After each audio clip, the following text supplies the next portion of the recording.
नमस्कार। कल भाजपा की केंद्र सरकार ने सीए लागू करने का नोटिफिकेशन जारी किया है। 10 साल देश पे राज करने के बाद ऐन चुनाव के पहले इन लोगों को सीए की बात करनी पड़ रही है। अगर 10 साल में कुछ अच्छा काम कर लेते तो शायद आज सीए की जगह अपने कामों पे वोट मांग रहे होते। आज देश के सामने सबसे बड़ी समस्या महंगाई और बेरोजगारी की है। किसी को भी घर चलाना मुश्किल हो रहा है, इतनी ज़्यादा महंगाई हो गई है, कमर तोड़ महंगाई हो रही है। उधर हमारे युवा दर दर की ठोकरें खा रहे हैं रोजगार के लिए, उनके ऊपर डंडे लाठियां बरसाई जा रही हैं। ऐसे में सरकार बेरोजगारी और महंगाई का समाधान ढूंढने की बजाय सीए की बात कर रही है, तो ये बड़े दुख की बात है। ये सीए आखिर है क्या? बीजेपी की केंद्र सरकार का कहना है कि 3 देश, बांग्लादेश, पाकिस्तान और अफगानिस्तान, इन 3 देशों के अल्पसंख्यक जो हैं वो अगर भारत की नागरिकता लेना चाहें तो उन्हें भारत की नागरिकता दे दी जाएगी। इसका मतलब बड़ी संख्या में यहाँ से अल्पसंख्यकों को हमारे देश में लाया जाएगा, उनको रोजगार दिए जाएंगे, उनके लिए घर बनाए जाएंगे, उनको यहाँ बसाया जाएगा। अजीब बात है ना। बीजेपी की केंद्र सरकार से हमारे बच्चों को रोजगार दिए नहीं जा रहे, पाकिस्तान से लोगों को लाके उनके बच्चों को रोजगार देना चाहते हैं। हमारे लोगों के पास तो घर नहीं है, भारत के तो ढेरों लोग बेघर हैं, लेकिन बीजेपी वाले पाकिस्तान से लोगों को लाके उन्हें भारत में बसाना चाहते हैं, उनको घर देना चाहते हैं। हमारे रोजगार उनके बच्चों को देना चाहते हैं, हमारे हक के घर उनमें पाकिस्तानियों को बसाना चाहते हैं। भारत सरकार का जो सरकारी पैसा हमारे परिवार और देश के विकास पे खर्च होना चाहिए, वो पैसा पाकिस्तानियों को भारत में बसाने पे खर्च किया जाएगा। इन 3 देशों में लगभग 2.5 से 3 करोड़ अल्पसंख्यक हैं। ये तीनों बहुत गरीब देश हैं। जैसे ही भारत के दरवाजे खुलेंगे, इन 3 देशों से भारी भीड़ हमारे भारत में आ जाएगी। अगर इन 2.5-3 करोड़ में से 1.5 करोड़ लोग भी भारत आ गए तो कौन देगा इनको रोजगार? कहां बसाओगे इनको?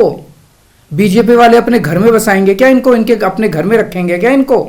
बीजेपी वाले देंगे क्या इनको रोजगार? कौन देगा इनको रोजगार? तो प्रश्न उठता है कि बीजेपी ऐसा क्यों कर रही है। कई लोगों से मैंने बात की, कुछ लोगों का कहना है कि ये पूरा का पूरा खेल वोट बैंक बनाने की गंदी राजनीति है। इन तीनों देशों से 1.5-2 करोड़ लोगों को अगर भारत ले आया गया और उनको चुन चुन के इस तरह से देश के अलग अलग भागों में बसाया गया, जिससे जहां जहां बीजेपी के वोट कम हैं वहां झुग्गियां डाल के अगर इन लोगों को वहां बसाया गया तो वहां बीजेपी का एक पक्का वोट बैंक तैयार हो जाएगा, बीजेपी के वोट बढ़ जाएंगे।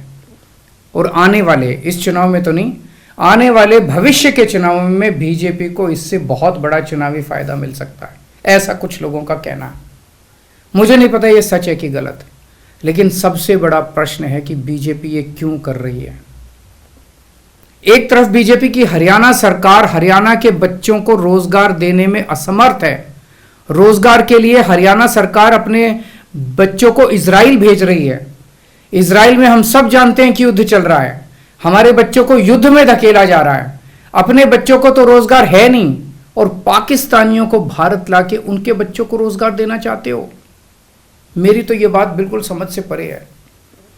बीजेपी वाले पूरी दुनिया से बिल्कुल उल्टा चल रहे हैं। पूरी दुनिया में कोई भी देश अपने पड़ोसी देशों के गरीबों को अपने घर नहीं लाना चाहता। पड़ोसी देशों के लोगों को अपने देश में आने से रोकने के लिए पूरी दुनिया में हर देश तरह तरह के कानून बनाता है, बॉर्डर पे दीवारें लगाता है, बॉर्डर पे बिजली की तारें लगाई जाती हैं ताकि पड़ोसी देश का कोई भी व्यक्ति हमारे देश के अंदर ना आ सके। बीजेपी शायद अकेली पार्टी है पूरी दुनिया की जो पड़ोसी देश के गरीब लोगों को अपने देश में घुसाने के लिए दरवाजे खोल रही है, बिल्कुल उल्टा कर रही है। एक और बात है सोचने की, पिछले 10 सालों में 11 लाख से ज्यादा भारत के बड़े बड़े अमीर उद्योगपति और व्यापारी भारत छोड़ के चले गए। ये लोग भारत में फैक्ट्री चलाया करते थे, इंडस्ट्री चलाया करते थे, बड़े बड़े व्यापार किया करते थे, लाखों लोगों को नौकरी देते थे, रोजगार देते थे।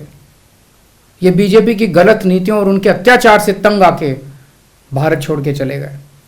अगर बीजेपी को लाना ही है तो इन लोगों को वापस भारत लेके आओ ना, जो भारत छोड़ के चले गए। ये भारत आएंगे, इनके पास पैसा है, भारत में इन्वेस्ट करेंगे, नई नई फैक्ट्रियां खोलेंगे, नए नए व्यापार खोलेंगे, अपने बच्चों को रोजगार मिलेगा। ये क्या बदतमीजी है कि बांग्लादेश के, पाकिस्तान के और अफगानिस्तान के लोगों को हमारे देश में लाके बसाएंगे और उनको हमारे बच्चों के हक के रोजगार उनको देंगे। ये लोग कह रहे हैं कि 2014 के पहले आए हुए घुसपैठियों को इन नागरिकता दी जाएगी। ऐसा नहीं है, ये तो शुरुआत है। एक बार ये सिलसिला चालू हो गया, एक बार दरवाजे खुल गए तो फिर बहुत बड़ी संख्या में पाकिस्तानी और बांग्लादेश से लोग भारत में आने लगेंगे।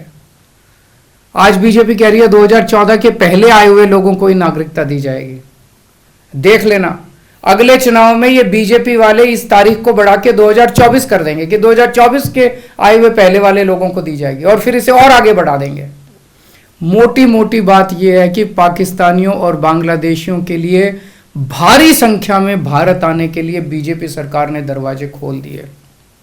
ये देश के लिए बेहद खतरनाक है, और इसका सबसे ज्यादा खामियाजा उत्तर पूर्व, नॉर्थ ईस्टर्न स्टेट्स भुगत रहे हैं, खासकर आसाम।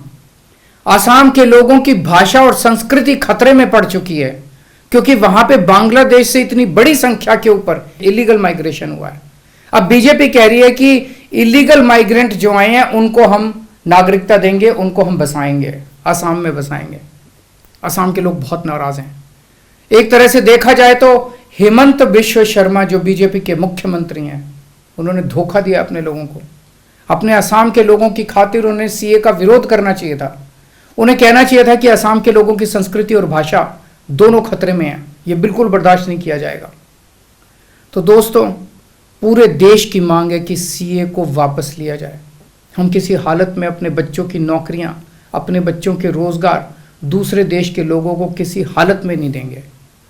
और अगर बीजेपी नहीं मानती तो इसको वापस नहीं लेती, बीजेपी के खिलाफ वोट करके आप अपना गुस्सा जाहिर कीजिए। नमस्कार।